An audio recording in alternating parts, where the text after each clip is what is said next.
এখানে সাধারণ শিক্ষার্থীরা এপাশে অবস্থান করছে শেখ রাসেল টাওয়ার, আর এই পাশে হচ্ছে পুলিশ মুখোমুখি অবস্থান করছে।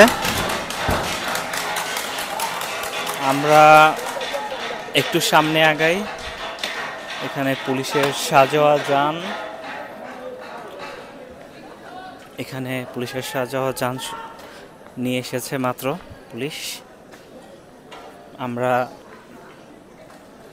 একটু সামনে আগাচ্ছি, একটা থমথম পরিস্থিতি এখন চলতেছে।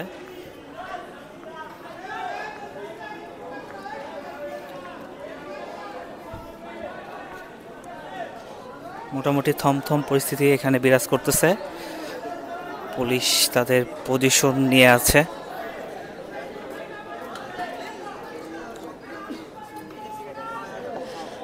হ্যাঁ, আমরা চেষ্টা করতেছি সবকিছু দেখানোর জন্য যতটুকু সম্ভব।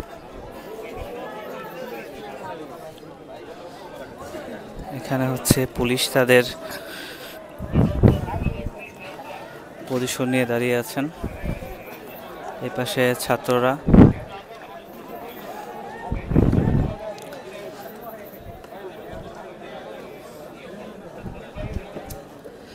ক্যাম্পাসে পরমাণু শক্তি কেন্দ্র, এটার সামনে পুলিশ অবস্থান করছে।